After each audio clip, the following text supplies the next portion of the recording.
the outdoor recreation adoption model. The outdoor recreation adoption model is a process that we all go through, mostly in our heads, mind you, as we adopt a new leisure activity. So let's say that you moved down south next to the Mississippi River and you decided that you wanted to give noodling a try, right? So that means now you're in the recruitment phase. And the very first phase of that process is that you become aware of the activity at all. So you move down south, you hear some people talk at work about noodling, and now you're aware of what noodling is, and you become a little interested in it, and you decide to give it a try. So that's that recruitment phase that starts with awareness, goes through interest, and into trial. Now, you give it a try, and one of two things can happen. You either decide that you want to continue, or you decide that it's not for you. In this case, you love noodling, and so you want to keep going. As you move forward, again, different things can happen. First, you continue with support. So maybe there's a group of guys and gals that go out after work on Fridays and noodle every Friday evening. So you go out with them, and there's your support, right? At some point in this process, something clicks in your head, and you self-identify as a noodler. And the minute you do that, then you will start to continue without support. And it's crucial that we give people that support they need to get them over that juncture. When that fails, and a classic example is when a young hunter or angler goes off to college. You go off to college. Prior to that, your dad has nudged you at 4 a.m. on Saturday to get you up so that you're in the stand on time. And all of a sudden, that goes away. And without that support, a young adult who's off to college will often lapse from their hunting or fishing activities because they needed that support. It's our job, obviously, as the R3 community, to reactivate as many of those people and get them down so that they can continue first with some support and then without some support. So two things that are worth noticing here is you'll see that green bar across the top. See how important social support is carrying you through this entire process. And if you think back when you were a kid, if you learned to fish or hunt with your family, how they carried you through this process and offered you all that social support, right? Then the other thing is the self-identification. As the self-identification clicks in and you believe that you're a hunter or you believe that you're an angler and that becomes part of your self-view, then you will continue without support. And we obviously need to carry people through this entire process. While we're talking about social support, the Cornell Human Dimensions Research Unit put together this nested levels of support theory.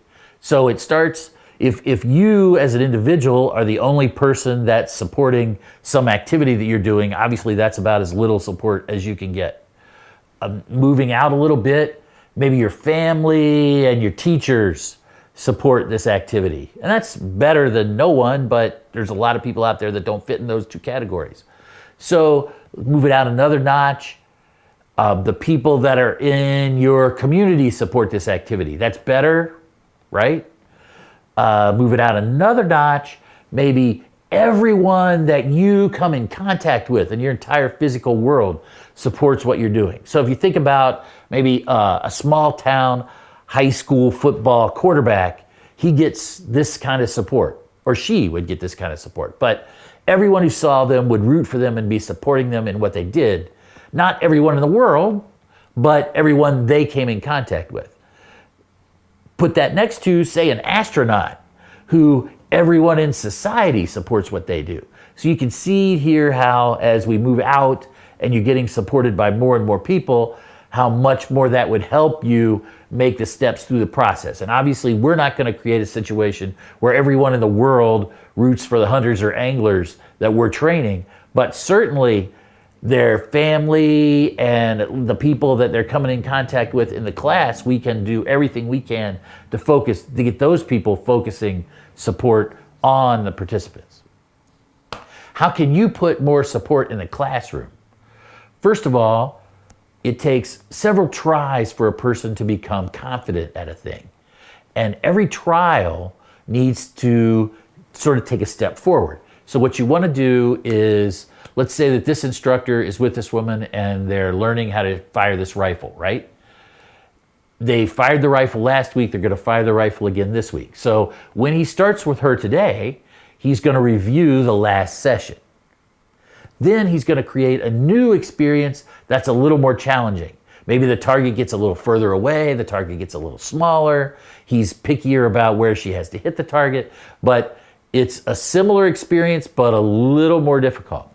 And each time he walks her through this process, he needs to ask her, how confident are you at firing this rifle by yourself? Then, what other skills or knowledge could we give you to help you fire this rifle better on your own? And if every time they do an iteration of this experience, you ask these two questions, they'll get more and more confident as you work with them to do the things that they ask for more and more support. We're in a very unique situation with these new adult hunters and anglers.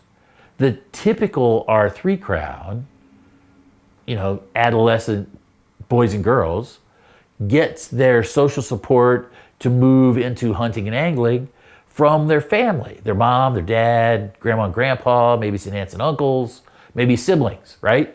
So they're super supported as they take on the challenges of angling and hunting. But these participants in your new adult class, they might live alone, they might just be part of a couple, they maybe moved away from their family, they don't have that support mechanism. So what we want to do is foster as much support as we can amongst the participants for each other. So you do that with group activities in class. Divide people up, and then the next time you divide them up, switch them around and divide them up differently so they've got a chance to interact with each other. Group activities outside of class. What you're trying to do is encourage these people to become friends so that automatically from their fellow participants, they sort of build a group of fishing or hunting buddies, depending on what direction we're going. Then, as you go out on your class hunting or fishing outings, again, encourage that group activity. So everywhere you can, support these people on your own, get your mentors to support them, but also support each other, because at the end of the day, you're going to move on to another class and they're going to need your support.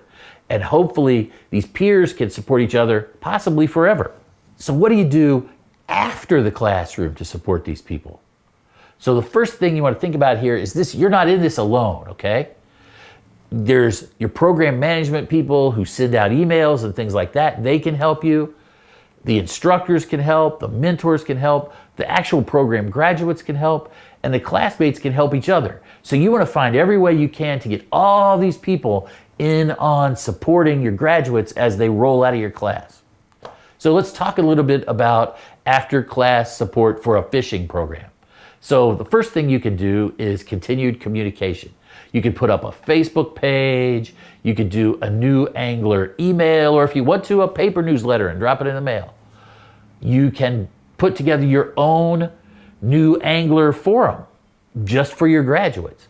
Or if you would rather not be bothered with that, you can point them towards other angling forums. The point here is this is a way to stay in touch with them and communicate with them after they graduate. You can also involve past graduates. That gives you more hands, right? Makes this all easier. So start by inviting your graduates to help teach a class. So you're going to teach everyone how to cast, right? And maybe you've got 10 participants in your class. If you can get 10 graduates to come help them one-on-one, everything gets easier, plus they're meeting people that are help support them maybe past the end. Have a graduate fish fry after your group fishing trip. Bring back all your graduates, fry up some fish, everybody has fun, they get to meet each other in a casual sort of a setting. You could have monthly events, not just for this year's graduates, but for all your graduates ever, so that you're pulling as many people as you can together to fish off a certain pier or canoe down a river or whatever sort of a program you might put together that month. You could even have your graduates lead an equipment shopping experience for your new participants. So everybody meets at Bass Pro Shop, and we're all gonna walk up and down the aisles and buy your artificial bait or your rod and reel or your tackle box or all those things. But they get some help getting started, and they get to meet someone who's been through the program before them, and maybe they hit it off, and maybe they're fishing buddies for life. Another thing you can do is just connect them with resources that exist in the world for them already. So if there are local fishing clubs, maybe you take your graduates to a meeting if the local fishing clubs have meetings, or have the leader come in and speak, or just give them the information. But anything you've done there, you're moving them in that right direction. If you find out about a fishing clinic or an outdoor expo, get it emailed out to all your graduates. You could ask your graduates to volunteer to teach at Boy Scouts or Girl Scouts or Big Brothers or wherever anyone needs to learn to fish. And you could sign them all up for the RBFF Angler newsletter. So here's a ton of ways that you could support angling class after the class is over. Obviously, there are parallels in all this for deer hunting. You want to end your entire program, whether it's fishing or hunting, with a trip out into the real world. So it's the culmination of the program. You want to integrate learning into this in every way you can. You want to include mentors. It's too many people for you to handle by yourself. You want to get some mentors in there. Maybe you can get 2 participants out in the woods or on the lake with 1 mentor. But it's important that that mentor doesn't guide them. This isn't a fancy hunt where they get put in the spot where they know the deer will walk by and know what time it's going to come. This is them making decisions and running a hunt and having someone there that's a little smarter than them that they can ask in questions. And you want to encourage them to ask those questions in every way you can. The last thing, or the first thing, I don't know what you want to think about it as, you want this trip to go on somewhere where success is pretty likely. So if the crappie always bite under this pier, that's a great pier to take people to for that class final wrap-up trip. If you know a chunk of woods where there are a lot of deer, obviously you can't guarantee success when people hunt, but if you know that there's a lot of sign there are a lot of deer there, then at least there's a chance that someone's going to see something, and that's what keeps people coming back. Catching a fish, seeing a deer, harvesting a deer. It's that success breeds success.